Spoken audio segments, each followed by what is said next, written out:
Good afternoon and welcome to Robin Minds. My name is Isabella Adediji. Now, democracy is government by the people, of the people, for the people. And while in Nigeria we have the APC elected, we still have other parties, which means that some people came out to the polls and voted for other parties. But when you look at the recent polls, you begin to wonder, what is the opposition doing? Where are these parties when you need them the most? The role they're supposed to play in holding this present administration accountable, they are not able to do that. And that's because there's a lot of internal crisis in some of the major opposition parties. And this doesn't favor a democracy where people's interests need to be represented and there needs to be checks and balances, right? So we're going to look at some of the internal issues, some of the issues going on with these parties and how it's affecting the polity, how it's affecting the politics and the electorate. Now, joining me here in the studio is a public analyst, Leonard Ebute. Welcome to Robin Minds. Thank you, Isabella. Happy to be here. And we also have joining us via Zoom an author and development economist, Seun Awogbenle. Seun, welcome to Robin Minds. It's good to see you again, Isabella. It's my pleasure to be here. Thank you. So I'll start with you, Leonard. Now, we look at the opposition party. The APC is the ruling party, but once upon a time, they were in the opposition, and they must have done something right to now become the ruling party. Do you see the current opposition parties getting their act together, or are they blinded by all the internal politics that they're not able to hold this government accountable? Well, once again, happy to be here. The thing is this: if we go back 2014, right, there was no APC. In 2014, early the conversation started happening and there was an amalgamation of interest groups, and the singular objective of that, those interest groups was to seize power, right? Ultimately, that is what political parties want to have, to be in power. Now they succeeded because also, as at the time, if you recall, the PDP, who had ruled since 1999, was in crisis. A lot of governors were decamping last minute to join this new amalgamation. And the PDP took it for granted. Matter of fact, the word there was, forget about them, they don't have electoral value, talking about the people at war with the party. History now shows that those people had electoral value and got the APC elected into government, led by Setin Amechi as at that time. Now, fast forward to the modern time, the APC has been in power, a smooth transition from an APC president to another APC president. The learning the PDP and Labour Party, who are the two key opposition parties right now, should have taken from that is they cannot afford to have internal wranglings within themselves. Because now the APC really doesn't need to do much. It's in power, and the credible opposition whose role is to provide alternative governance, alternative policies, an alternative set of leaders to the electorate as a better option is bogged down with crisis left, right, and center. And it begs the question, over what? There is no power there to share, and yet they have this internal crisis across board. And it takes something away from our democracy, like you said. If an avenue for elevating the standard does not exist, then the status quo becomes the only option, and therefore complacency sets in. Okay. I'm going to move to Seun, and I want to get your views on where the electorate stands. Do we see the possibility of having our voices heard and what we're feeling communicated by these opposition parties? Or are these opposition parties too busy amongst themselves trying to settle whatever internal ranklings that they're not able to get back to the people, be in one with the people, and like Leonard said, have that mindset of seizing power, getting back into office?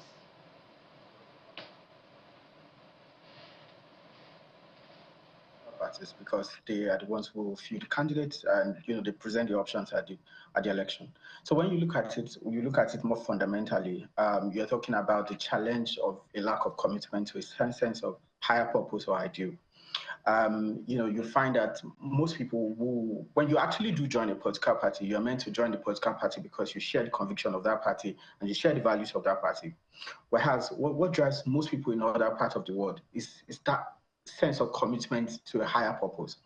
But what you do find that is that in Nigeria, what drives most political players is not a sense of commitment to any higher purpose or ideal.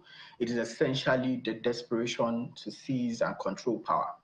Now, whereas, when you look at it everywhere in the world, politics is governed by ideas, it's governed by ideology. And then you find that people, based on their own conviction, they then, pitch their tent with either side of the divide. So you are talking about, when you look at the political spectrum broadly, you are talking about either as a center right or you're talking about as a center left, a far right or a far left. There's also the concept of centricism. But what you will find is that in most cases, you find either people are either center right or they are center left. So center right, small government, privatize, liberalize, deregulate, and a commitment to also bring down taxes. But you find that for center left, it is more welfareist, bigger government and bigger spending by government. So what you then find is that when people look at each side of the political divide, they then decide, oh, this is the one I want to be with. But if the reason you have this problem is because most of the politicians in Nigeria lack that sense of commitment to that binding vision. Now, when you don't have that binding vision, you cannot alter an alternative sense of ideas. And that's why you find that most of the opposition political parties today continue to struggle. They struggle because even internally, they are not able to conceptualize their own idea. They don't know what they stand for. What do they stand for example? And that's because you find that the same people who are in Party B or Party C, they are the same ones you find in Party A. And that's why in Nigeria today, they talk about a bigger political family and not, any sort of political difference. So I think that for the political parties to survive and because political opposition is very fundamental to the survival of any democracy. So for the political parties to survive, one, we need to talk about actually conceptualizing the idea behind these political parties. Are they center right? Are they center left? Are they centrist in nature or in outlook? Are they far right? Are they far left? That's where you start from. Then the second thing is that the political parties must go beyond just offering press releases and just condemning everything. So actually offering alternative set of practical ideas. So when you say, oh, government the reforms are not good, so what reforms are good? You must go beyond just condemning things to actually offering a set of different political ideas.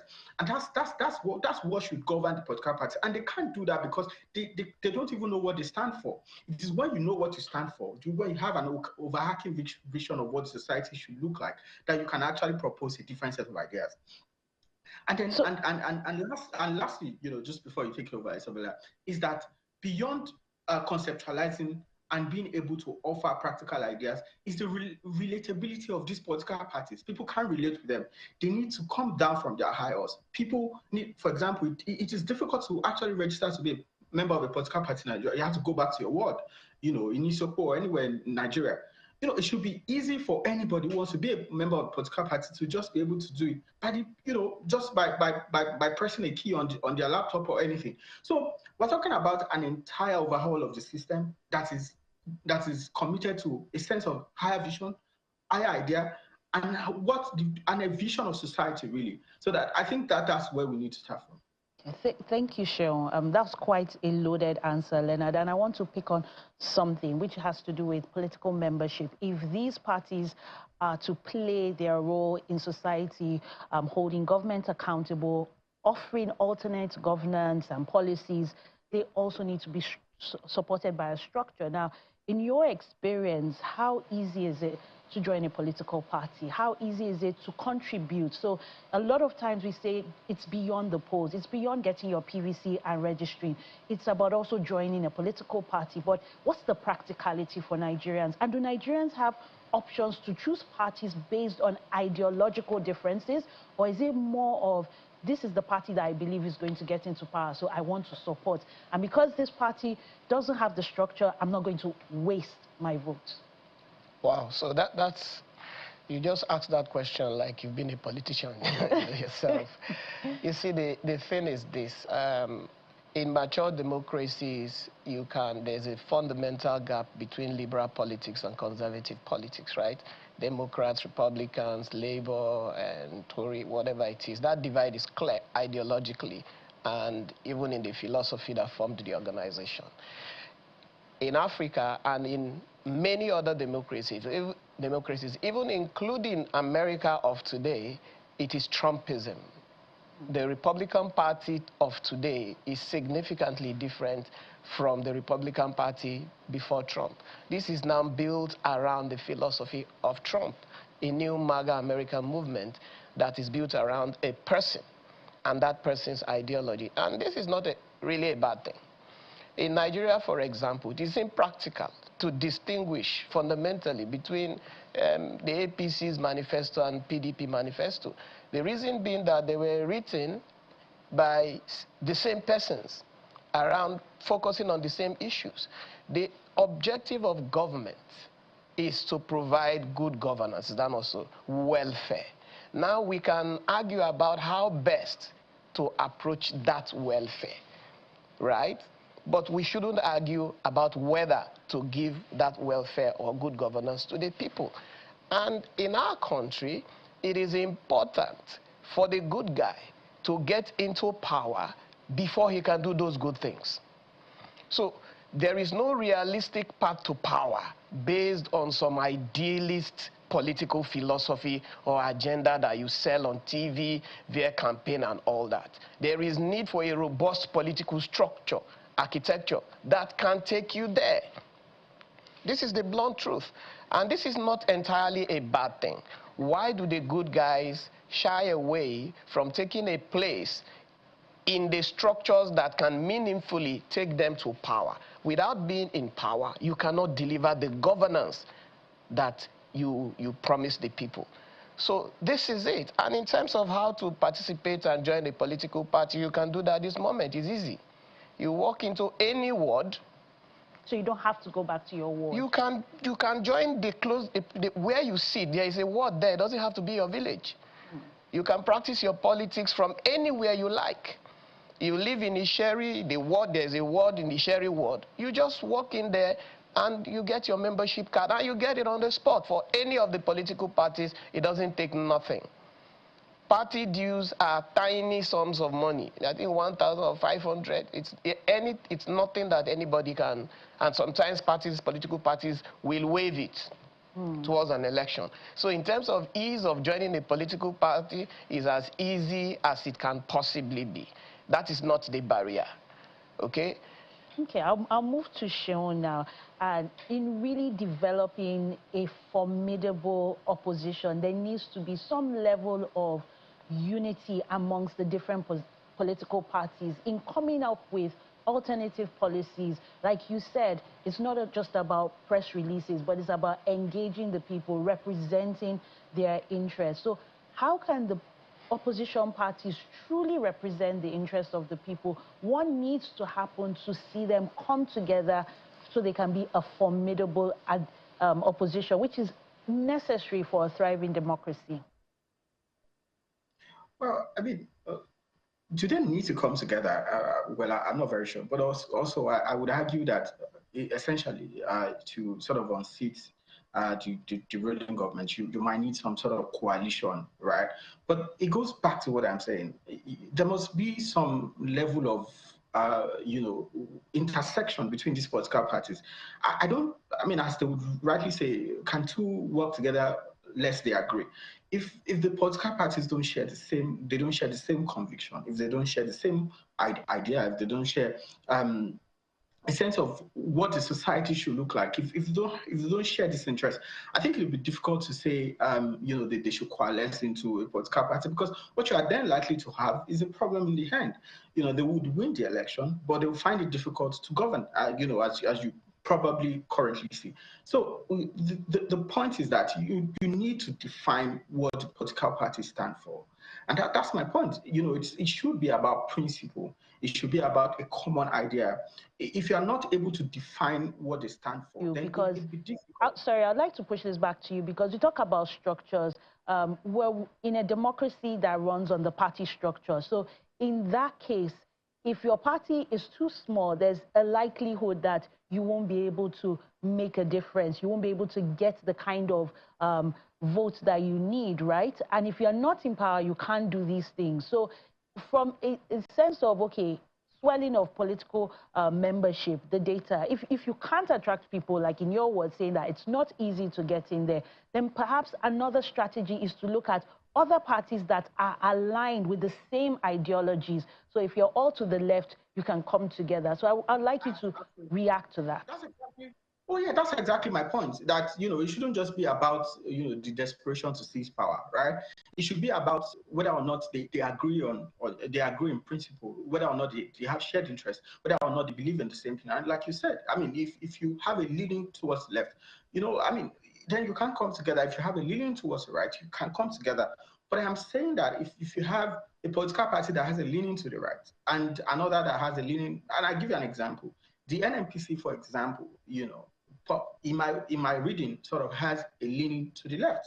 And the PDP, for example, has a leaning to the right.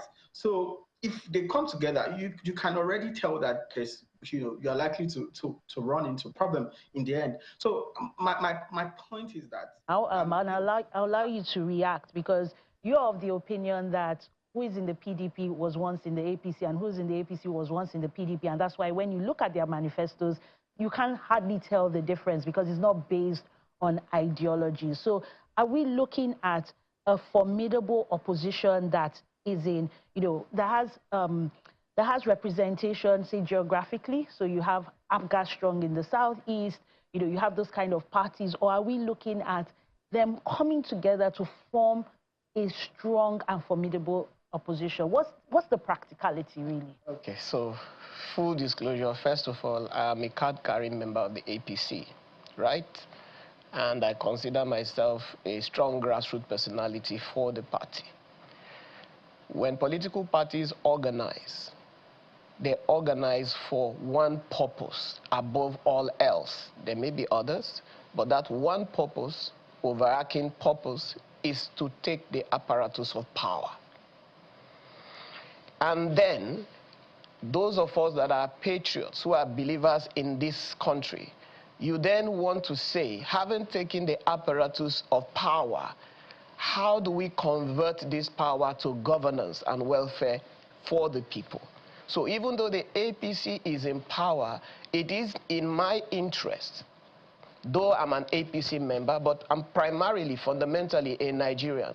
It is in my interest to have discussions that elevate the standards of governance higher and higher, that puts the APC in a position where they cannot but deliver welfare to the people. And this comes when the opposition is vibrant and strong. I do not want them in power. I want to remain in power. That is from a politician's point of view. But as a Nigerian, the stronger the opposition is, the better my party will perform. So if there are the checks and balances, one of the checks and balances, let us remember that we also have the National Assembly, who is an institutional check and balance. Then we now have civil society, which fundamentally right now where we are in Nigeria is more effective than the political parties. And I believe that that is where partnerships need to happen. The opposition will bet easier partner with civil society than partner with themselves. Okay. That's all we can take on this segment. Thank you very much, Leonard Ibute, a public analyst. And thank you, Seunwa Wogbinle, author and development economist.